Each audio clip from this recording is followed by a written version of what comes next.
இயேசுவும் நானும், நானும் இயேசுவும் என்பது நல்ல உறவை உண்டு பண்ணுகிறது.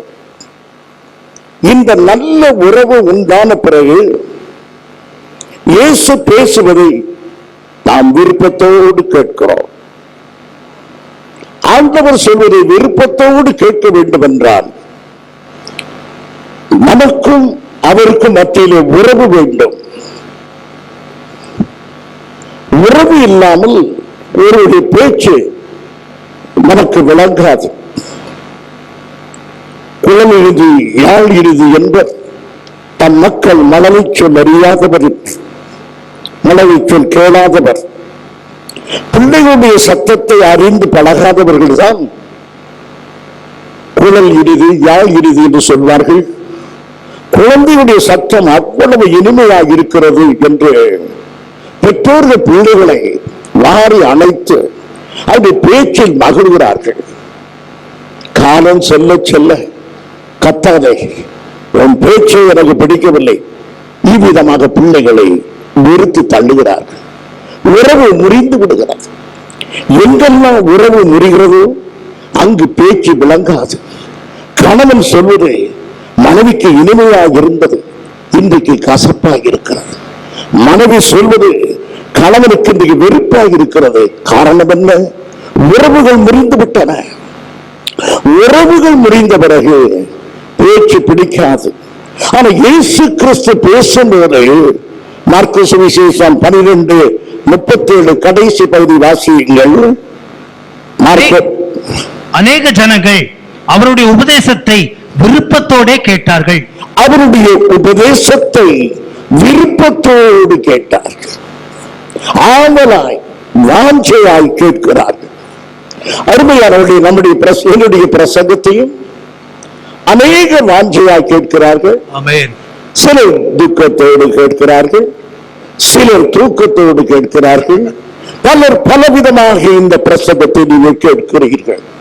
பிரசங்கத்தை ஆர்வத்தோடு ஏன் கேட்க முடியவில்லை?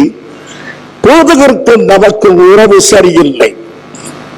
உறவு சரியாக இல்லாவிட்டால் போதகர் பேசுவது நமக்கு பிடிக்காது. அதோடு கூட போதகர் சரியாக பேசுகிறதில்லை. ஜனங்கள் புரிந்து கொள்கிற நடையிலே பேசுவதில்லை. ஒரு தகப்பன் தன் பிள்ளைகளை பார்த்து என்னாலே உங்களை காப்பாற்ற முடியவில்லை என்று சொல்வது ஒரு எளிதான தமிழ், அதை விளங்கிக் கொள்வான். இதை விட்டுவிட்டு அது ஏன் உங்களை பிறந்து வருகின்றேன் என்றால் அவனுக்கு என்ன விளங்கும்? இந்த தூய தமிழ் அவனுக்கு புரியாது. என்னால் அவனை காப்பாற்ற முடியாது என்று சொன்னால் எளிதாக விளங்கும். வேதத்தில் இலக்கியமாக பேசுவது உண்டு. ஏசாயா தீர்க்கதரிசி தத்துவமாக பேசுவது உண்டு. ரோமருக்கு எழுதின நிருபம். வரலாற்று கதைகள் உண்டு. ராஜாக்கள், சாமுவேல், நாளாகமம். செய்யுள்கள் உண்டு, நீதிமொழிகள், கவிதைகள் உண்டு, சங்கீதம். இப்படி பல பல விதமாக வேதத்திலே தேவனது செய்திகள் இருந்தாலும் வாஞ்சையாய் கேட்டது யாருடைய பிரசங்கத்தை? இயேசு கிறிஸ்துவின் பிரசங்கத்தை. அவருடைய பேச்சு எளிதாக விளங்கும். அன்றாட வாழ்க்கை சம்பவங்களை வைத்துக் கொண்டுதான் அவர் விளக்கி சொன்னார். ஆகையினாலே விளங்கிக் கொள்ளத்தக்கதாக இயேசு பேசினபடியினால் தான் எல்லாரும் வாஞ்சையோடு கேட்டார்கள். இயேசுவான இலக்கிய நடையிலே பேச முடியும், இயேசுவினால உயர்ந்த நடையிலே பேச முடியும். ஆனா அவரோ சாதாரண அரேமிக் மொழியிலே சாதாரண மக்களுக்கு சாதாரண உதாரணத்தை கொண்டு அழகான சத்தியங்களை விளக்கி சொன்னபடியினாலே ஜனங்கள் திரளாக வந்தது மாத்திரமல்ல, அவருடைய செய்தியை விருப்பத்தோடு கேட்டார்கள். இன்றைக்கு ஏன் சமுதாயம் நம்முடைய செய்தியை கேட்கவில்லை? ஏன் வேலூர் சமுதாயம் இத்தனை சபைகள் இருந்தோ ஆர்வத்தோடு கேட்கவில்லை? ஸ்ரீபுரம் நோக்கி ஓடுகிற கூட்டம், திருப்பதி நோக்கி திரும்புகிற கூட்டம், வழியிலே பல கோயில்களிலே கூடியிருக்கிற கூட்டங்கள், இவைகள் ஏன் சத்தியத்துக்கு திரும்பவில்லை? அவருடைய கவனங்கள் நம் மக்கள் ஏன் இழுக்கப்படவில்லை? நம்முடைய சத்தம் அவர்களுக்கு விளங்கவில்லை, நாம் பேசுவது அவர்களுக்கு விளங்கவில்லை. ஆகையினால் தான் அவள் கேட்கவில்லை. ஆகவே பிரியமானவர்களே, விளங்கத்தக்கதாக நாம் இந்த உலகத்துக்கு நம்முடைய செய்தியை சொல்ல வேண்டும். முதலாவது, இயேசுவை விருப்பமாக கேட்டதற்கு முதல் காரணம், இயேசு மரியாதையாக எல்லாரையும் நடத்தினார். இயேசு எல்லாரையும், பாவிகளோ அக்கிரமக்காரர்களோ யாவரையும் அவர் மரியாதையோடு நடத்தினார். மனிதன் என்பதை எப்போது மனதில் வைத்து அவர்களை மனிதர்களாக நடத்தினாரே தவிர பாவிகளாக யாரையும் நடத்தவில்லை. அக்கிரமக்காரர்கள் அநியாயக்காரர்களை சந்தித்தாலும் அவர்கள் மனிதர்கள் என்பதை அறிந்து அவர்களை மரியாதையோடு நடத்தினார். சர்வ அதிகாரம் படைத்த கடவுள் மனிதனை எவ்வளவு மரியாதையோடு நடத்துகிறார். என் அருமையான சகோதரரை சகோதரியே, உங்களுக்கு அதிகாரங்கள் உண்டு. நீங்கள் மேனேஜராக இருக்கலாம், தலைமை ஆசிரியராக இருக்கலாம், பொறுப்புள்ள இடத்தில் உயர்ந்த உத்தியோகத்தில் இருக்கலாம், வீட்டு எஜமானாக இருக்கலாம். உங்களுக்கு கீழே வேலை பார்க்கவில்லை, நீங்கள் விரட்டுகிறீர்கள் அல்லவா, ஆத்திரத்தோடு பேசுகிறீர்கள் அல்லவா, வாய்க்கு வந்தபடி கோபத்தினாலே பேசுகிறீர்கள் அல்லவா. சர்வத்துக்கும் அதிகாரியான ஆண்டவர் அப்படி பேசவில்லை.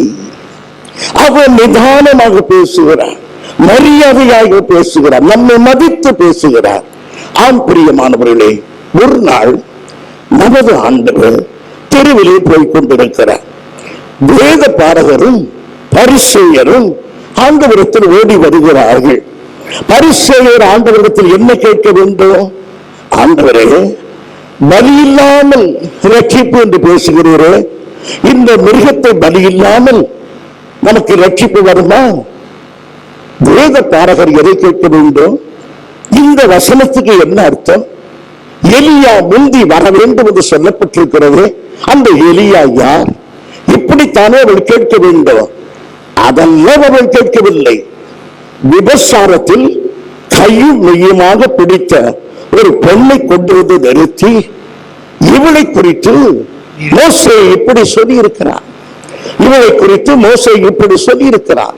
யோவான் 8ஆம் அதிகாரம் 5ஆம் வசனத்தை அதை சுட்டி காட்டுகிறார்கள். இப்படிப்பட்டவர்களை கல்லெறிந்து கொல்ல வேண்டும் என்று மோசே நியாயப்பிரமாணத்தில் நமக்கு கட்டளை இட்டிருக்கிறாரே, நீர் என்ன சொல்லுகிறீர் என்றார்கள். நீர் என்ன சொல்லுகிறீர்? இவ்வளவு கையும் மெய்யுமாக பிடித்து வந்திருக்கிறோம். இவள் விபச்சாரி, என் மார்க்கமான பெண், இவளை பற்றி நீர் என்ன சொல்லுகிறீர்? அருமையானவர்களே, அவள் பாவத்தில் இருந்தது உண்மை. பாவத்திலிருந்து அவளை விடுதலையாக்க வேண்டும் என்று பரிசேயன் விரும்பவில்லை. அவளை பாவத்திலிருந்து விடுதலையாக்க வேண்டும் என்று வேதப்பாரகர் விரும்பவில்லை. அவளை தண்டிக்க வேண்டும் என்று அவள் விரும்புகிறார்கள். என் அருமையான சகோதரி சகோதரியே, எத்தனையோ பேருடைய பாவங்களை சொல்கிறீர்கள். அவள் சரியில்லை, இவன் சரியில்லை, அவன் துன்மார்க்கன், இவன் பொல்லாதவன் என்றெல்லாம் சொல்கிறீர்கள். உண்மைதான். அதை சொல்வதற்காக கர்த்தர் அழைத்தார். அருமையானவர்களே, அவளை நியாயம் தீர்ப்பதற்காக கர்த்தர் அழைத்தார். இன்னும் என்னென்ன வியாதிகள் இருக்கு என்று வெளியே சொல்வதற்காக டாக்டர் இருக்கிறார். வியாதியை கண்டுபிடித்தவுடனே சுகமாக்குத்தார வைத்தியர். என்னை கேட்கும் அருமையான தெய்வ பிள்ளைகள், அவர்கள் குற்றவாளிகள் தான், அவர்கள் விபச்சாரிகள் தான், அவர்கள் திருடர்கள் தான். அவர்கள் அதிலிருந்து விடுதலை செய்வதற்குள்ள வழியை சொல்லத்தானே கர்த்தர் நம்மை அழைத்தார். அந்த பாவத்திலிருந்து அப்படி விடுதலையாக வேண்டும் என்பதற்காக தன்னை கர்த்தர் நம்மை அழைத்தார்.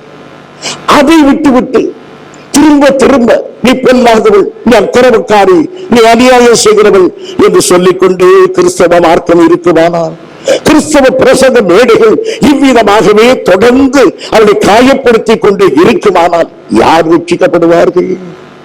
பாவத்தை சொல்லிக்கொண்டே இருப்பதில் தான் என்ன சந்தோஷம் நமக்கு. அருமையானவர்களே, இயேசு கிறிஸ்து அவருடைய உள் நோக்கத்தை அறிந்தார். இயேசு கிறிஸ்து பாவத்தை சகிக்கிறவர் அல்ல, ஆனால் பாவியை சகித்துக் கொள்கிறவர், பாவியை நேசிக்கிறவர். ஆனால் இவர்களோ கல்லெறிய வேண்டும் என்று எண்ணின உடனேயே அது உள் நோக்கத்தை அறிந்தார். பாவத்தின் மீது உள்ள வெறுப்பு அல்ல அவர்கள் அங்கே வந்தது, இந்த பாவி மீது உள்ள வெறுப்பு தான். இவனை எப்படியாவது தீர்த்து கட்டிவிட வேண்டும் என்று. பிரியமானவர்களே, மின்வெட்டு கடுமையான பிரச்சனை. ஆனால் மின்வெட்டுக்கு நாம் செய்ய வேண்டிய காரியம் என்ன?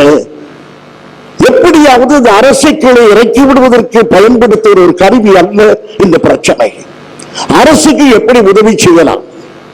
நம் வீட்டு மின் விளக்குகளை குறைத்துக் கொள்வதா, வேண்டாத இடத்தில் மின்விசிறி ஓடுவதை நிறுத்துவதா என்று ஒரு சிந்தனை இருக்க வேண்டும். அது கிறிஸ்தவ சிந்தனை. சமூக பிரச்சனையிலே கிறிஸ்தவன் சிந்திக்க வேண்டும். அக்கம் பக்கத்தில் இருக்க பிரச்சனையை விளக்கி சொல்ல வேண்டும். ஆனால் அரசாங்கத்தையே தீர்த்து கட்டிவிட வேண்டும் என்பது பிரச்சனையை தங்களுக்கு சாதகமாக்கிக் கொள்வது. அந்த கூட்டம் தான் இப்போது இருக்குது. பரிசேயரும் இந்த வேத பாரகர்களும் இந்த பெண்ணை தலைத்து கட்ட வேண்டும் என்பது மாத்திரமல்ல, இந்த பெண்ணை கல்லெறிந்து கொல்ல வேண்டும் என்று இயேசு சொன்னால், இயேசு இரக்கமில்லாதவர். இந்த பெண்ணை விட்டுவிடு என்று இயேசு சொன்னால், இயேசு பரிசுத்தமில்லாதவர். எப்படியாவது குற்றம் சாட்ட வேண்டும், தங்களுடைய கொள்கையை நிறைவேற்ற வேண்டும், இயேசுவினுடைய புகழை குறைக்க வேண்டும், அல்லது இந்த பெண்ணை தீர்த்து கட்ட வேண்டும். இதுதான் அவருடைய நோக்கமாக இருந்தது. அருமையானவர்களே, இந்த உள்நோக்கம் சரியல்ல. ஆகவே உள்நோக்கத்தை அறிந்த தேவன் அவரிடத்தில் நல்ல பேசுகிறார். என்ன சொல்கிறார் என்றால், அதற்கு இயேசு நிமிர்ந்து அந்த ஸ்திரீயை தவிர வேறு ஒருவரையும் காணாமல், ஸ்திரீயே, உன்மேல் குற்றம் சாட்டினவள் எங்கே? ஒருவனாகிலும் உன்னை ஆக்கினைக்குள்ளாக தீர்க்கவில்லையா? நீ நானும் உன்னை இனி ஆக்கினைக்குள்ளாக தீர்க்கிறது இல்லை, நீ போ, இனி பாவம் செய்யாதே. இதை தேவன் செய்ய விரும்பினார், இதைத்தான் சொல்ல விரும்பினார். ஆனால் இதை சொல்லவில்லை, நிறுத்திக் கொண்டார். ஏன் நிறுத்திக் கொண்டார் என்றால், 2 காரியத்தை தேவன் செய்ய விரும்பினார். இந்த பெண்ணை குற்றவாளி என்று சொல்லுகிறவர்கள் தங்கள் குற்றங்களை உணர வேண்டும். இந்த பெண்ணும் தன் பாவத்தை உணர வேண்டும். ஆகவே இப்போ தண்டனை கொடுப்பது அல்ல முக்கியம், பாவிகள் மனம் திரும்ப வேண்டும். குற்றம் சாட்டுகிற இவர்களும் மனம் திரும்ப வேண்டும், குற்றம் சாட்டப்பட்ட அந்த பெண்ணும் மனம் திரும்ப வேண்டும். அதற்குள்ள வழியை கர்த்தர் பார்த்தார். உடனே பரிசேயரையும் வேதபாரகர்களையும் பார்த்து, நீங்களா கல்களை எடுக்கிறீர்கள்? நீங்கள் அநியாயக்காரர்கள் இல்லையா? நீங்கள் அக்கிரமக்காரர்கள் இல்லையா? வேதபாரகரே, பரிசேயரே, உங்களுக்கு அந்த விபச்சார பெண்ணிடத்தில் என்ன வேலை? நீங்கள் இருக்க வேண்டிய இடம் ஆலயம் அல்லவா? நீங்கள் இருக்க வேண்டிய இடம் வேத கலாச்சாரம் அல்லவா? நீங்கள் ஏன் இந்த வேசி இருக்கிற இடத்திற்கு போனீர்கள்? உங்களுக்கு அங்கே என்ன வேலை? இதெல்லாம் ஆண்டவர் கேட்கவில்லை. இன்றைய பிரசங்கியாராக நாம் கேட்போம், ஆண்டவர் கேட்கவில்லை. ஆண்டவர் மிக அருமையாக கொண்டு போகிறார். அவளுக்கு பாவத்தை உணர்படியாக சொல்லுகிறார். யோவான் சுவிசேஷம் 8ஆம் அதிகாரம் 7ஆம் வசனம் வாசியுங்கள். அவர்கள் ஓயாமல் அவரை கேட்டுக் கொண்டிருக்கையில் அவர் நிமிர்ந்து பார்த்து, உங்களில் பாவம் இல்லாதவன் இவள் மேல் முதலாவது கல்லெறிய கடவன். உங்களில் பாவம் இல்லாதவன் உங்களில் முதலாவது கல்லெறிய கடவன். ஆண்டவர் மிக அருமையாக சொல்லுகிறார். அவர்களுக்கு என்ன சொல்லுகிறார்? உங்களில் கல்லெறிய வேண்டியதுதான். நீங்கள் கல்லெறிய வேண்டும் சொல்வது சரிதான். ஆனால் யார் எறிவது? யார் கல்லை எறிவது? உங்களில் பாவம் இல்லாதவன் முதலாவது கல்லெறியுங்கள். பாவியே, நீயா சொல்லுகிறாய்? பரிசேயரே, நீயா சொல்லுகிறாய்? வேத பாரகனே, நீயா சொல்லுகிறாய்? இப்படி சொல்லியிருந்தா மனம் கலங்கி போவார்கள். மனத்தை கலக்க பண்ணுகிறவர் அல்ல நம்முடைய தேவன், மனசாட்சியை தொடுகிறவர். மனதை கலங்க போக பிரசங்கம் பண்ணாதபடி மனசாட்சியை தொட்டு பாவத்தை உணரச் செய்கிறவர். ஆகவே சொல்லுகிறார், உங்களில் பாவம் இல்லாதவன் முதலாவது கல்லெறிய கடவன். அருமையானவர்களே, ஒவ்வொருவராக தங்கள் கல்லை கீழே போட்டுவிட்டு அவள் போய்விட்டார்கள். என்ன அர்த்தம்? எல்லாரும் பாவம் செய்தவர்கள். எல்லாரும் இவளை போல விவசாயிகளா? இல்லை, இல்லை. அப்படியான ஏன் கல்லை போட்டார்கள்? அவர் செயலிலே விவசாயிகளாக இருந்தார்களோ இல்லையோ, ஆண்டவர் அவளை பிடிக்கிறார். ஆண்டவர் எப்படி பிடித்தார் என்றால், தன் இருதயத்தில் ஒரு பெண்ணை இச்சையோடு பார்க்கிற எவனும் அவளோடு விபசாரம் செய்தாயிற்று. இந்த குற்றத்திற்கு உங்களில் யார் விடுதலையாக இருக்கிறீர்களோ அவர்கள் முதலாவது கல்லெறியுங்கள். இச்சையோடு எந்த பெண்ணையும் பார்க்காத ஒருவன் இருந்தால் கல்லெறியலாம் என்று சொன்னார். ஒவ்வொருவராய் போய்விட்டார். அந்த கல் பேசுகிறது. ஆக்கினை தீர்ப்பு இவர்களுக்கு இல்லை. இப்பொழுது ஏதோ எப்படி போயிருப்பார்கள்?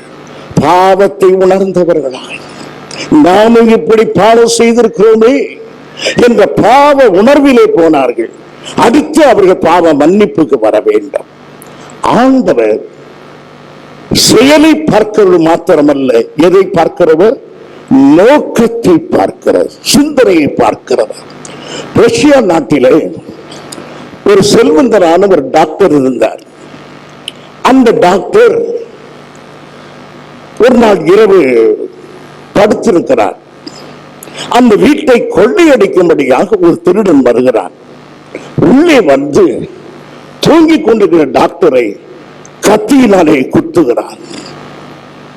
அதன் பிறகு அங்குள்ள பொருளை எல்லாம் திருடிக் கொண்டு அவன் போகிறான். நீதிமன்றத்தில் வழக்கு. இவன் கொலை செய்தான், திருடினான் என்று 2 வழக்குகள். பிரேத பரிசோதனை அறிக்கை வருகிறது, போஸ்ட்மார்ட்டம் ரிப்போர்ட். அதை டாக்டர் எழுதுகிறார். இந்த திருடன் திருடப் போவதற்கு அந்த வீட்டுக்குள்ளே நுழைவதற்கு முன்பே அந்த டாக்டர் மரித்து போயிருந்தார். இவன் செத்து போற மனிதனைத்தான் இவர் குத்தி இருக்கிறார் என்று ஒரு ரிப்போர்ட்டை கொடுத்தார். நீதிபதி சொல்லுகிறார், இவரை கொலை செய்த குற்றம், இந்த டாக்டர் மரணம் அடைந்தது இவனால் அல்ல, ஆகவே இவன் கொலையாளி அல்ல. இவன் மீது ஒரே ஒரு வழக்கு தான். எந்த வழக்கு? திருடன் என்பதுதான். ஆகவே நீதிமன்றத்தில் ஒரே ஒரு வழக்கு. எந்த வழக்கு? அவன் திருடினான் என்பது. ஆனால் தெய்வத்தின் சன்னிதானத்தில் 2 வழக்கு. அவன் குத்தினது கொலை செய்ய வேண்டும் என்ற நோக்கத்தினாலே. ஆகையினால் அவன் கொலை செய்யாவிட்டாலும் அவன் குத்தினது கொலை செய்வதற்காகவே. ஆகவே தெய்வம் அவனை தண்டிக்கும் போது கொலைகாரன் என்றே தண்டிக்கும்.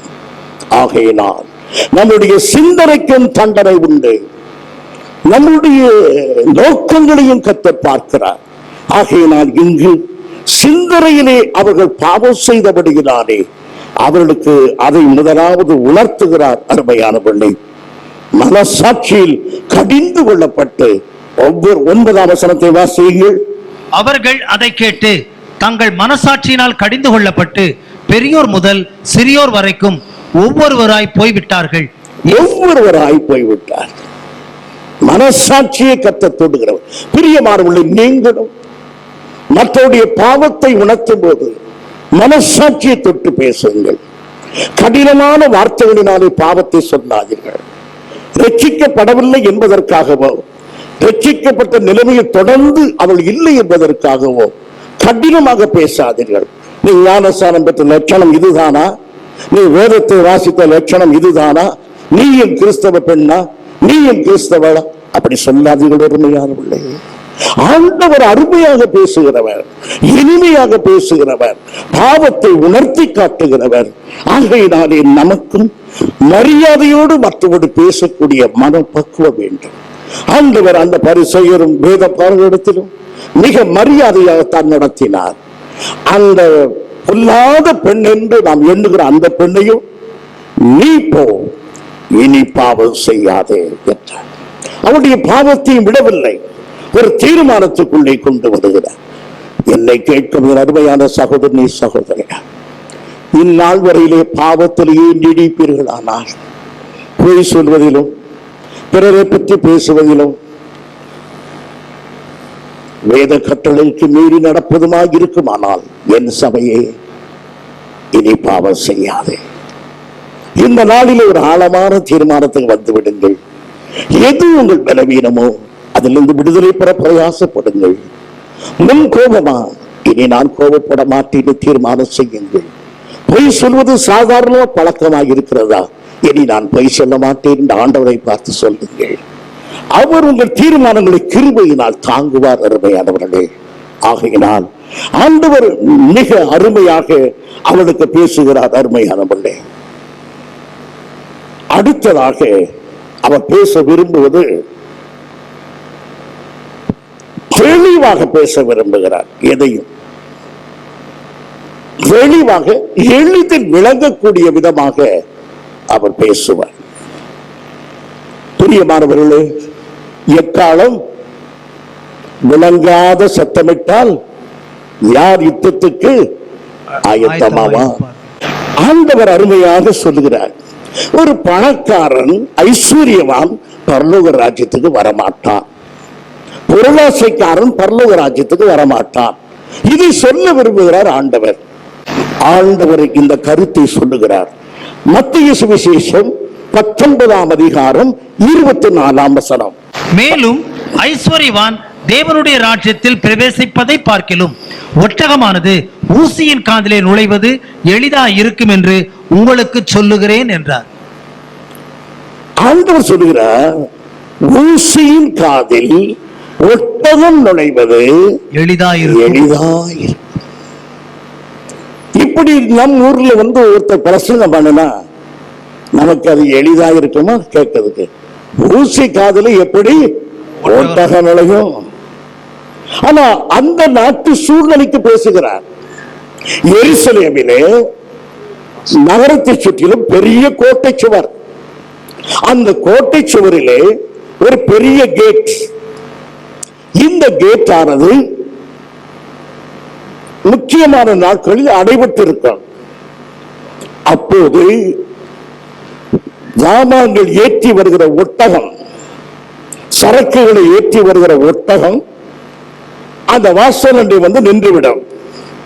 இப்போது உள்ளே வர வேண்டும் என்றால் பக்கத்திலே ஊசியின் காதின் வடிவம் போல ஒரு கேட் இருக்கிறது, ஒரு பாதை இருக்கிறது. அதன் அருகே அது வர வேண்டும். வந்து தன்னுடைய பொருள்களை எல்லாம் அது கீழே இறக்கி அது கால்களை மடக்கி அந்த பாதை வழியாய் வளைந்து நெளிந்து அது வர வேண்டும்.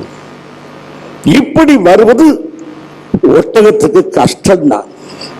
அப்படி கஷ்டப்பட்டு அந்த நெருக்கமான பாதை வழியாய் ஒட்டகம் கூட நுழைந்து விடும்.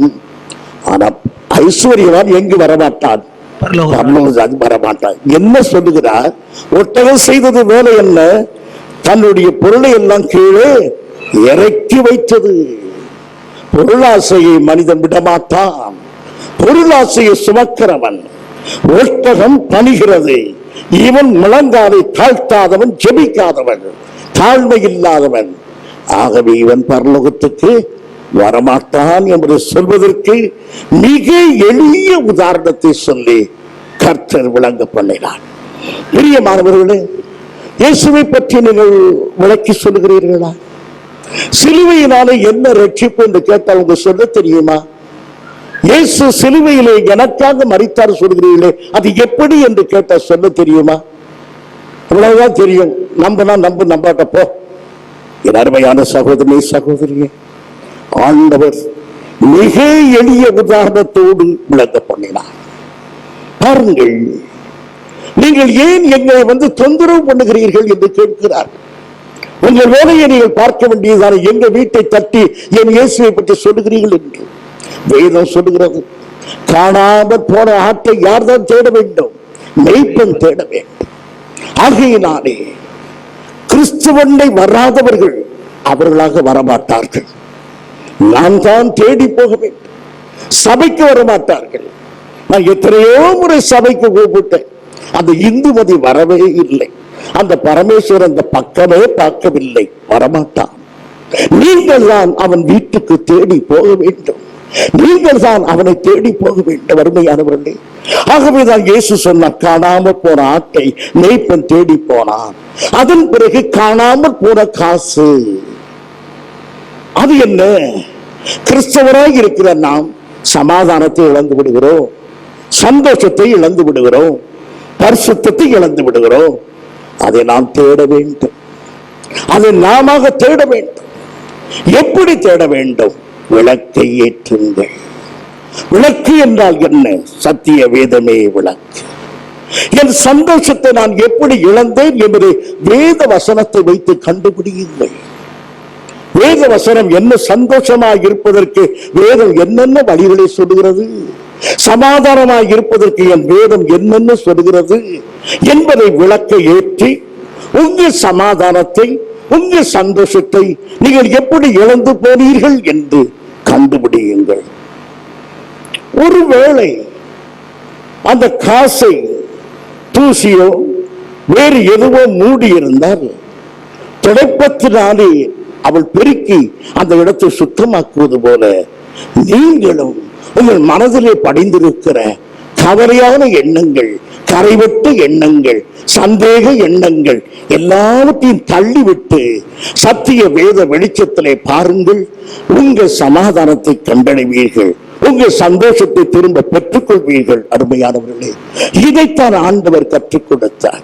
அடுத்ததாக, ரட்சிக்கப்பட்ட ஒருவன் கர்த்தரை விட்டு முழுமையாக விலகி போனால் கர்த்தர் தேடி போகவே மாட்டார். அவன்தான் கர்த்தரை தேடி வர வேண்டும். இந்த அருமையான சத்தியங்களை எல்லாம் காணாமற் போன ஆடு, தொலைந்து போன காசு, தூரதேசம் போன கெட்ட குமாரன் என்று அருமையான சின்ன கதைகளிலே ஆண்டவராகிய இயேசு கிறிஸ்து நமக்கு சொன்னார். அருமையாக இயேசு நமக்கு கற்றுக் கொடுத்த அநேக பாடங்களை நாம் மறந்து போனோம். அருமையானவர்களே, மூன்றாவதாக நாம் பார்ப்பது ஒன்று, அனுதாபத்தோடு கர்த்தர் பேசுவார். கர்த்தர் பேசும்போது எப்போதும் அனுதாபத்தோடு பேசுவார். பிரியமானவர்களே, நீங்க சபையிலிருந்து கொஞ்சம் கொஞ்சமாக நீங்க விலகி போகிறீர்கள் என்று வைத்துக் கொள்வோம். கடைசியில் 20 பேர் இருக்கிறார்கள் என்று வைத்துக் கொண்டால் போதுகிற 20 பேரிடத்தில் எப்படி பேசுவார்? யோவான் சுவிசேஷம் 6ஆம் அதிகாரம் 67ஆம் வசனம். அப்பொழுது இயேசு 12 நோக்கி, நீங்களும் போய்விட மனதாய் இருக்கிறீர்களோ என்றார். அந்த வார்த்தையை ஆண்டவர் எப்படி சொல்லி இருப்பார்? வேதனையோடு சொல்லி இருப்பார். நீங்களும் போய்விட மனதாய் இருக்கிறீர்கள். அந்த வார்த்தைகள் அவருடைய இருதயத்தை அப்படியே கலங்க பண்ணும். என் ஆண்டவரை விட்டு நான் போவது எப்படி? பிரியமான அனுதாபத்தோடு பேசுகிறேன். நீங்களும் என்னை விட்டு போய்விட மனதாக இருக்கிறீர்கள்.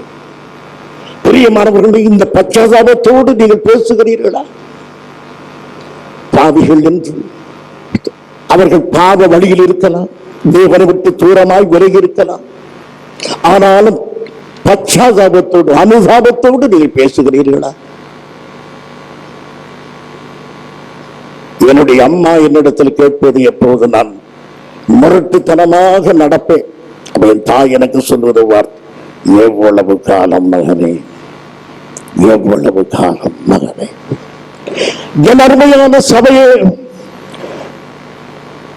ஆண்டவராகிய இயேசு கிறிஸ்து அனுதாபத்தோடு கேட்கிறார், எவ்வளவு காலம் மகனே இப்படி கோவப்படுவாய்? எவ்வளவு காலம் மகனே இப்படியே வாழ்வாய்? நீயும் என்னை விட்டு போக மனதாயிருக்கிறாயா? என்னை விட்டு நீயும் விலகி போக மனதாயிருக்கிறாயா? அனுதாபமாக கர்த்தர் நம்மோடு பேசுகிற அந்த காலை வேளையில என்ன பதில் சொல்கிறீர்கள்? அருமையானவர்களே, ஆண்டவர் உங்களை பார்த்து நீங்களும் என்னை விட்டு போய்விட மனதாயிருக்கிறீர்களா கேட்டால் என்ன சொல்வீர்கள்? இது போல அமைதியாக இருப்பீர்கள் இல்லையா? என்ன சொல்வீர்கள்? சொல்லுங்கள். உன்னிடத்திலே ஜீவ வசனம் உண்டு என்று அவர்கள் சொன்னார்கள். நீங்கள் என்ன சொல்வீர்களோ தெரியாது. நீங்கள் சொல்ல மாட்டீர்கள், எதுவுமே மௌனமா சாதிக்கிறீர்கள். என் பிரியமான சகோதரனை, சகோதரன், நீங்கள் பிரசங்கம் கேட்கும்போது கொஞ்சம் ஈடுபடுங்கள், பதில் சொல்லுங்கள். சொற்பொழிவை கேட்டுக் கொண்டிருக்கவில்லை. அருமையானவர்களே, ஆண்டவர் பச்சாத்தாபத்தோடு அனுதாபத்தோடு கேட்கிறார், நீங்களும் போய்விட மனதாயிருக்கிறது. அவரை காட்டிக் கொடுப்பதற்காக யூதாஸ் வருகிறார். உங்களுக்கு விரோதமாக ஒரு இடத்தில் ஒருவன் பேசுகிறான், அதனாலே உங்களுக்கு துன்பம் வருகிறது. உங்களை காட்டி கொடுத்து விட்டால் நீங்க தப்பு பண்ணினீர்கள். உங்களை காட்டி கொடுத்தால், அல்லது உங்களுக்கு விரோதமாக ஒருவன் பேசுகிறான், அவன் உங்க முன்னாலே வருகிறான், வந்து உங்களிடத்தை கேட்கிறான், சிஸ்டர் வருத்தமா இருக்கிறீங்களா? நீங்க என்ன சொல்லுங்க? செய்யறதை செய்துட்டு வருத்தமா இருக்கிற கேள்வி வேறையா உனக்கு? நாம் விட்டு விடுவோமா அவர்களை? தந்திரக்காரனே, என்ன காரியம் செய்துவிட்டு என்னிடத்தில் வந்து கேட்கிறாய் எப்படி இருக்கிறாய் என்று. தன்னை காட்டிக் கொடுக்க போகிற யூதாசை பார்த்து கர்த்தர் கேட்ட கேள்வி, சிநேகிதனே. அது ஒரு சர்க்காசிசம் அல்ல. அதாவது சிநேகிதனே என்று சொல்லி அவனை புண்படுத்துவதற்கல்ல. Deep in his heart he had that affection. அவருக்கு அந்த ஆழமான ஒரு அன்பு, என் சிநேகிதனே என்றார். பெரியமானவர்களே, வரலாற்றில் ஒரு உண்மையை சொல்லுகிறேன், ஒரு சம்பவத்தை சொல்லுகிறேன். ஜூலியஸ் சீசரை கொலை செய்வதற்கு திடீரென்று எல்லாரும் சூழ்ந்து கொண்டார்கள். மார்ச் மாதம் 15ஆம் தேதி, மார்ச், அவனுக்கு திடுக்கிடும்படியான ஒரு சம்பவம் அது. அப்போது அவன் கண்கள் வேகமாக சுற்றி பார்க்கின்றன. யாரை அவன் கண்கள் தேடுகின்றன? தனக்கு பாதுகாவலாய், தனக்கு உதவியாய், தனக்கு ஆதரவாய் இந்த நேரத்தில் இருக்க வேண்டிய புரூட்டஸ் என்ற நண்பரை தேடுகிறான். அவருடைய கண்கள் உலாவிக் கொண்டிருக்கின்றன. புரூட்டஸ் இல்லையே, எல்லாரும் என்னை கொலை செய்ய துடிக்கிறார்கள் என்று. அப்பொழுது பட்டய குத்துகள் அவன் மீது விழும்போது பலமான ஒரு குத்து அவனுடைய நெஞ்சிலே விழுகிறது. அந்த பலமான அந்த குத்தை வாங்கி அவன் ஏறிட்டு பார்க்கிறான். அந்த பலமான குத்தை கொட்டினவன் புரூட்டஸ். அப்போது ஜூலியஸ் சீசருடைய வாயிலிருந்த அந்த வார்த்தை, நீவா புரூட்டஸ்? அதைவிட ஆழமான சத்தம், யூதாஸ் என் சிநேகிதனே. என் பிரியமான சபையே, இந்த அன்பை எப்போதும் ஆண்டவர் வெளிப்படுத்தினார். நமக்கு விரோதமாக பேசுகிறவரை, நமக்கு சகோதரர்கள் என்ற உறவை முறித்து விடாதீர்கள். யாரையும் சத்துருவாக எண்ணி விடாதீர்கள். அருமையானவர்களே, தன்னை காட்டிக் கொடுப்பவனையும் சிநேகிதன் என்று அழைப்பதே கிறிஸ்தவம். சிலுவையை போடுவதோ சிலுவை கொடியை பறக்க விடுவதோ அல்ல கிறிஸ்தவம். இந்த சத்தியத்தை இருதயத்தை சுமப்பவனே கிறிஸ்தவம். அப்படி செய்வீர்கள் அருமையானவர்களே? எத்தனை பேர் நீங்கள் அப்படி செய்ய முடியும் அருமையானவர்களே? ஆண்டவரை போல சிநேகிதனே என்று நம்ம எத்தனை பேர் சொல்ல முடியும்? அதனாலே தான் அவர் பேசுவதை எல்லாரும் விருப்பத்தோடு கேட்டார்கள். இந்த சுவாபம் உடையவர் நமது ஆண்டவர். பெதஸ்டா குளத்தருகே இயேசு வருகிறார். அங்கே 38 வருஷமாய் படுத்து கிடக்கிற ஒரு மனிதனை பார்க்கிறார். உன் படுக்கையை எடுத்துக்கொண்டு நட என்று சொன்னார். உடனே அவன் படுக்கையை எடுத்துக்கொண்டு நடந்தான். இயேசுவிடத்தில் வந்து, ஆண்டவரே உமக்கு நன்றி, தேங்க்யூ ஜீசஸ், நீர் என்னை சுகமாக்கி விட்டீரே என்று அவன் எந்த வார்த்தையும் சொல்லவில்லை. அவன் போய்விட்டான். அவனை இயேசுவின் கண்கள் தேடுகின்றன. அவனை சந்திக்க வேண்டும் என்று ஆண்டவர் விரும்புகிறார். அவன் இப்பொழுது எங்கே காணப்படுகிறான் என்ற ஆலயத்தில். அதற்கு பின்பு இயேசு அவனை தேவாலயத்திலே கண்டு, அதற்கு பின்பு இயேசு அவனை தேவாலயத்தில் கண்டு, இதோ நீ சொஸ்தமானாய், நீ சொஸ்தமானாய். இப்போதுதான் அடுத்து சந்திக்கிறான். படுக்கையை எடுத்துக்கொண்டு நட என்று சொன்ன உடனே நடந்துட்டான். அதிக கேடு ஒன்றும் வராதபடி பார்த்துக்கொள். அவன் வியாதியா இருந்தது எத்தனை வருஷம்? 38 வருஷம். சரி, ஒரு 20 வயசுல இந்த வியாதியில் போய் படுத்தாட்டு வைத்துக் கொள்வோம். இப்போது எத்தனை வயது? 58 வயது. அதிக கேடு என்றால் 39 வருஷம் இன்னும் வியாதியாக இருந்தா தான் அதிக கேடு. அப்படியான 58 39 கூட்டணும். அத்தனை வருஷம் உயிரோடு இருப்பானா? அதிக கேடு ஒன்று வராது என்று சொன்னாரு. என்ன அதிக கேடு? அதிக கேடானது எது? நரகம். நீ சொஸ்தமானாய். உன்னை சொஸ்தமாக்கிறது கர்த்தராகிய இயேசுவாகிய நான் தான். ஆனாலும் நீ இன்னும் நரகத்துக்கு போகிற நிலையிலே தான் இருக்கிறாய். ஆகவே அதை கண்டு அனுதாபத்தோடு கர்த்தர் வந்து சுகமானது மாத்திரம் போதாது, இவன் சுகமானதோடு போய்விட்டான், இவன் ஆத்துமாவை சுகமாக்கி இவனை பரலோக ராஜ்யத்துக்கு கொண்டு வர வேண்டுமே என்ற அனுதாபத்தோடு போய் சொல்லுகிறார். அதிக கேடு ஒன்றும் வராதபடி இனி பாவம் செய்யாதே என்றார். ஆம் பிரியமானவர்களே, ஆண்டவர் மிகுந்த அன்புள்ளவர். ஒரு மனிதரை சுகமாக்கி விடுவது மாத்திரம் அவருடைய வேலை அல்ல, பரலோக ராஜ்யத்துக்கு கொண்டு போய் சேர்க்க வேண்டும், தன்னோடு கூட உட்கார பண்ண வேண்டும் என்பது தேவனுடைய பிரதானமான நோக்கமாக இருக்கிறது. அருமையானவர்களே, ஆகவே அந்த மகத்தான வேலையை அவர் செய்தார். இவற்றெல்லாம் காரணம் அவருடைய அனுதாபம். அருமையானவர்களே, பிரியமானவர்களே, ஆண்டவர் கடிந்து கொள்ளவே மாட்டார் என்றல்ல, ஆண்டவர் கடிந்து கொள்வார். ஆண்டவர் எப்போதும் மெதுவாகவே பேசுகிறவர் அல்ல. ஆண்டவர் சொன்னார், பேதுருவை பார்த்து நீ பாக்கியவான்.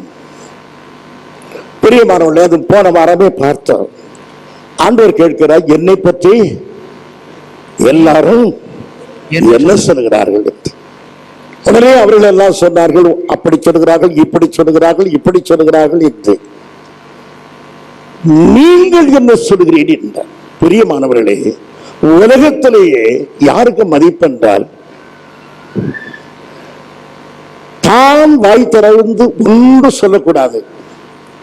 எதை சொன்னாலும் அவங்க சொன்னாங்க, அவங்க சொன்னாங்க, இவங்க சொன்னாங்க, அவன் சொன்னான், இவன் சொன்னான் என்று சொல்லிக்கிட்டே இருப்பாங்க. நீங்கள் என்ன சொல்கிறோம், மௌனமாகிறோம். என் அருமையான சபையே, வாழ்க்கையில் பல உண்மைகளை கற்றுக் கொள்கிறோம். நாம வாய் திறந்து நம்முடைய கருத்தை சொல்ல வேண்டும். அருமையான கருத்தை சொன்னான் யாரு? பேதுரு. நீ பாக்கியவான். பேதுருக்கு ரொம்ப சந்தோஷம். ஆகா, எல்லாரும் மௌனமாக இருந்தான், நான் ஒருத்தர் மாத்திரம் என்ன செய்தேன், வாய் திறந்தேன். ஆகினால் நான் என்ன சொன்னாலும் அடுத்து கர்த்தர் என்ன சொல்ல போறாரு, பாக்கியவான். அடுத்ததாக ஆண்டவர் சொல்கிறார், நான் சிலுவைக்கு போக வேண்டும். உடனே ஆண்டவருடைய அங்கேயே போய் பிடிச்சான். உடனே ஆண்டவர் திரும்பி பார்த்தாரு, என்னப்பான்னாரு, தனியா வாங்க, உங்கள்கிட்ட கொஞ்சம் பேசணும் அப்படின்னு. உடனே ஆண்டவர் தனியா போனார். என்னன்னா, சிலுவைக்கு போவது உனக்கு நடக்கவே கூடாது. ஆண்டவர் எது செல்லமே அதை நான் தட்டி கொடுக்கிறேன், அடப்பிசாசே அப்படின்ட்டு கொஞ்சம் முந்திதான் சொன்னாரு பாக்கியவான். அடுத்த சில நிமிடத்தில் என்ன சொல்லிவிட்டாரு, ரெண்டையும் சேர்த்து பாக்கியம் உள்ள பிசாசு நினைச்சிடாதீங்க. கண்டிப்பதிலும் அவர் சரியாக இருப்பார், போற்றுவதிலும் சரியாக இருப்பார். ஆகவே எப்போதும் ஒரு மனிதனை கண்டித்துக் கொண்டே இருக்க மாட்டார், கண்டித்த மனிதனை பாராட்டாமல் இருக்க மாட்டார். நீங்கள் எப்படி அருமையானவர்களே, ஒருவரை குறை சொன்ன முழுவதும் குறை சொல்லிடுவீங்க, அது வேண்டாம், அவர் நல்லவர் அல்ல. பிரியமான இந்த இயேசுவை போல பேசுங்கள், நல்லதை பெற்றுக் கொள்ளுங்கள், தீமையானது தள்ளுங்கள். ஒரு ஆப்பிள் கொஞ்சம் கெட்டு போனா தூர போடாம அதை பார்த்து வெட்டி வெட்டி வெட்டி கடைசி ஒரு சின்ன துண்டு மிஞ்சும். அதை கூட பத்திரமா சாப்பிடுகிற நீங்கள் எவ்வளவு புத்திமான்கள். மனிதனை வெட்டி வெட்டி வெட்டி வேண்டாம் தள்ளிவிட, அப்படி தள்ளாதீர்கள். இயேசுவை போல நிதானமாயிருங்கள். பேதுரு அப்படி சொன்னதுனாலே ஆண்டவர் பேதுரு மெச்சவில்லை. இயேசு கிறிஸ்துவின் ஆவி நமக்கு வேண்டும். யார் தவறு செய்தாலும் நாங்கள் அதை ஒத்துக்கொள்ள மாட்டோம், யார் நன்மை செய்தாலும் அதை நாங்கள் வெற்றிக் கொள்வோம். இதுதான் ஆண்டவருடைய பேச்சு. அருமையானவர்களே, இந்த 2 குறிப்பு சொல்லி நான் முடிக்கிறேன், அதிக சமயம் இல்லை. அது ஆண்டவர் பாரபட்சம் இல்லாதபடி அவர் பேசுகிறார். அடுத்ததாக ஆண்டவர் வறட்டு தத்துவம் பேசுவதில்லை. நம்முடைய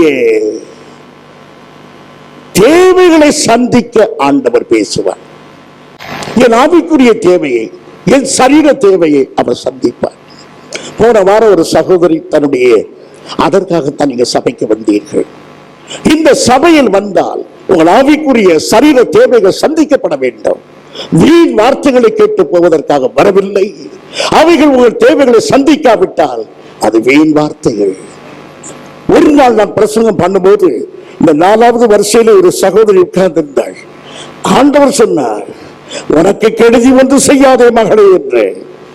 அடுத்த ஆண்டவர் சொன்னார், நீ தற்கொலை செய்ய போகிறாய் இந்த ஆராதனைக்கு பிறகு, அது உனக்கு நல்ல முடிவை தராது, அது நீ அதிக கேடானதை தேடிக்கொள்கிறாய் என்று சொன்னவுடனே ஆராதனை முடிந்தது. அந்த சகோதரி வந்து சொன்னார், நான் தான் இது எனக்கு கடைசி ஆராதனை, நான் சாக வேண்டும் என்று இருந்தேன்.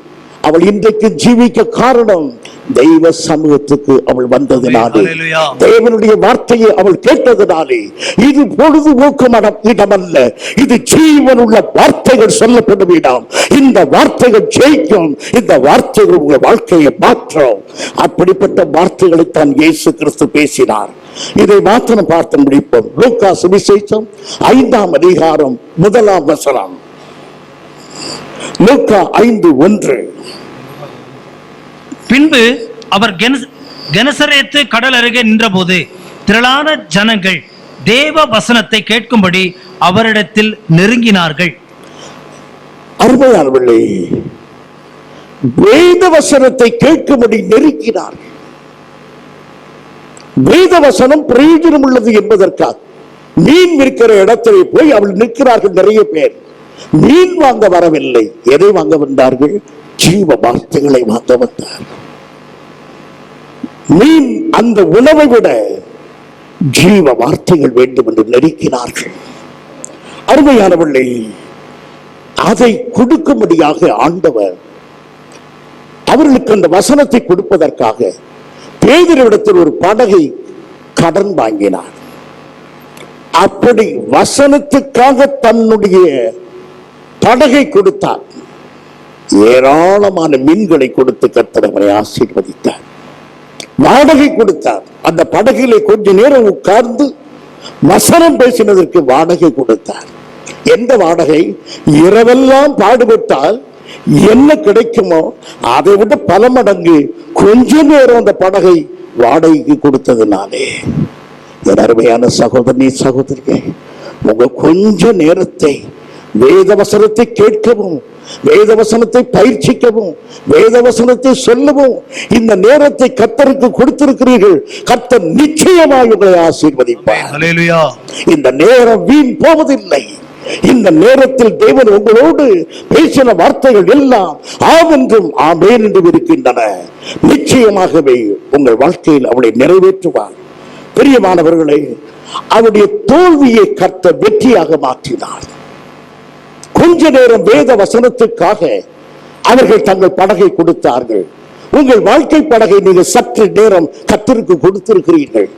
வேத வசனத்தை சுமக்கும்படியாய் கர்த்தர் நிச்சயமாகவே உங்களை ஆசீர்வதிப்பார். அருமையான பிள்ளை, 3ஆம் வசனத்தை வாசியுங்கள். லூக்கா 5. அப்பொழுது அந்த படகுகளில் ஒன்றில் ஏறினார். அது சீமோனுடையதாய் இருந்தது. அதை கரையிலிருந்து சற்றே தள்ளும்படி அவனை கேட்டுக்கொண்டு அந்த படகில் உட்கார்ந்து ஜனங்களுக்கு போதகம் பண்ணினார். அந்த படகை எவ்வளவு தள்ள சொல்லுகிறார்? சற்று கொஞ்சம். எவ்வளவு தள்ள சொல்லுகிறார்? கரையிலிருந்து சற்றே தள்ளும்படி. சற்று கொஞ்ச தூரம் தள்ள சொன்னார். ஆண்டவருக்காக பேதுரு செய்தது கொஞ்ச வேலை. கடற்கரையிலிருந்து கொஞ்ச தூரம் தள்ளினான். இதே ஆண்டவர் அவனுக்கு சொல்கிறார். 4ஆம் வசனம். அவர் போதகம் பண்ணி முடித்த பின்பு சீமோனை நோக்கி ஆழத்திலே தள்ளி கொண்டு போய். இப்பொழுது படகை எவ்வளவு தள்ள சொல்லுகிறார்? ஆழத்திலே வெகு தூரம் தள்ளி. ஆண்டவருக்காக நீ செய்ய வேண்டிய வேலை கொஞ்சம்தான். ஆண்டவர் ஆழத்திலே செய்ய வேண்டிய வேலையை உனக்கு ஆசீர்வாதத்தை தர வேண்டும்படியாய் நீ ஆழத்துக்கு கொண்டு போக வேண்டும் உனக்காக. ஆனா அதிலே வெற்றி கிடைக்க வேண்டும் என்றால் நீ ஆண்டவருக்காக கொஞ்சம் வேலை செய்ய வேண்டும். நீ ஆண்டவருக்காக உன்னுடைய 8 மணி நேரம் உலக வேலை செய்கிறாய். 8 மணி நேரம் நீ ஆண்டவருக்காக வேலை செய்ய வேண்டாம். கொஞ்ச நேரம் ஆண்டவருக்காக வேலை செய்வீர்கள். இன்று மாலை வண்டி புறப்பட போகிறது. நம்முடைய சுராஜ் மஸ்தா 32 சீட்டர். ஒவ்வொரு வெறும் அந்த சீட்டு சொல்கிறது வரவில்லையா என்று. வண்டி புறப்படுவதற்கு முன்பு சத்தம் கேட்கிறது, நீங்கள் வரமாட்டீர்களா? அந்த ஜனங்களை சந்திக்க நீங்கள் வரமாட்டீர்களா? கொஞ்சம் தள்ள மாட்டீர்களா? இந்த சுவிசேஷ ரதத்தை, ரட்சணிய ரதத்தை நீங்கள் கொஞ்சம் தள்ளி விடுவீர்களா? என்ன சொல்கிறீர்கள் அருமையானவர்களே? எத்தனைய முறையோ ஆவியானவர் உங்களுக்கு கேட்க, கொஞ்சம் தள்ளிவிடு, கொஞ்சம் தள்ளிவிடு. அப்படி தள்ளினால் நான் எவ்வளவோ பிரயாசப்படுகிறேனே, என் வாழ்க்கையிலே ஒன்று கிடைக்கவில்லையே. நீ கர்த்தருக்காக இந்த ரதத்தை தள்ளிவிடு, கர்த்தருக்காக இந்த படகை சற்று தள்ளிவிடு. கர்த்தர் நிறைவாக உன்னை ஆசீர்வதிப்பார். தேவனுக்காக கொஞ்ச நேரம் ஊழியம் செய்யுங்கள். கர்த்தருக்காக, நம்ம ரட்சித்த தேவனுக்காக கொஞ்சம் இந்த படகை தள்ளு, கொஞ்சம் இந்த படகை தள்ளு. ஆண்டவர் இந்த வார்த்தையை சொல்லி அவருடைய தேவைகளை சந்தித்த தேவன். தனக்கு வேலையை வாங்கி கொண்டு விட்டுவிடுகிற எஜமான் அல்ல. அவர்கள் இழுக்க மாட்டாதவார் அந்த படகு அமிழத்தக்கதாக ஏராளமான மீன்களை பிடித்தார்கள். 11ஆம் வசனத்தை வாசியுங்கள். அவர்கள் படகுகளை கரையிலே கொண்டு போய் நிறுத்தி எல்லாவற்றையும் விட்டு அவருக்கு பின் சென்றார்கள். அவர்கள் கடற்கரையிலே இயேசு வரும்போது ஒன்றுமே இல்லை என்று இருந்த அவர்கள் இயேசுக்கு கீழ்ப்படிந்து இயேசுவின் வார்த்தையை கேட்ட பிறகு, இயேசுக்கு உதவி செய்த பிறகு அவள் கொடுக்கிறவளாய் மாறி போனார்கள். The empty hands became the giving hands. இப்போ வெறுமையான கரங்கள் கொடுக்கிற கரங்களாக மாறி போயின. இவற்றை செய்தது இயேசு கிறிஸ்து. இதை செய்ய இயேசு கிறிஸ்து பேசினார். நாமும் கிறிஸ்துவை போல பேசுவோம். இயேசுவை போல எல்லா சூழ்நிலையிலும் பேச கர்த்தர் உதவி செய்வாராக. நாம் ஜெபம் பண்ணுவோம். ஸ்தோத்திரம் ஆண்டவரே, எங்கள் அருமை இரட்சகருமான இயேசு கிறிஸ்துவின் நாமத்தில் பெறுகிறோம். எல்லா சூழ்நிலைகளிலும் உம்மை போல நாங்கள் பேச, உம்மை போல நடந்து கொள்ள எங்களுக்கு உதவி செய்யும். இயேசுவை போல, நீ இயேசுவோடு இருந்தாய், உன் பேச்சு அப்படி காட்டி கொடுக்கிறது என்பது போல எங்களையும் சமுதாயம் கண்டுகொள்ள வேண்டும். நீ இயேசுவோடு இருக்கிறவன், உன் பேச்சு அப்படி இருக்கிறது என்று சொல்லும்படியாய் எங்களுடைய வார்த்தைகள் உம்முடைய வார்த்தைகளாய் இருக்க உதவி செய்யும்படியாக வேண்டுகிறோம். உம்முடைய வல்ல நல்ல கரத்திலே தருகிறோம். எங்களை மாற்றும், எங்களை மாற்றும். இயேசுவின் நாமத்தில் பிதாவே, ஆமென். என் ஆத்துமாவே கர்த்தரை ஸ்தோத்திரி, என் முழு உள்ளமே அவர் பரிசுத்த நாமத்தை ஸ்தோத்திரி. என் ஆத்துமாவே கர்த்தரை ஸ்தோத்திரி, அவர் செய்த சகல உபகாரங்களை மறவாதே. ஆமென். நம்முடைய கர்த்தராகிய இயேசு கிறிஸ்துவின் கிருபையும் பிதாவாகிய தேவனுடைய அன்பும் பரிசுத்த ஆவியானவருடைய ஐக்கியமும் நம் அனைவரோடு கூட என்றும் இருப்பதாக. ஆமென்.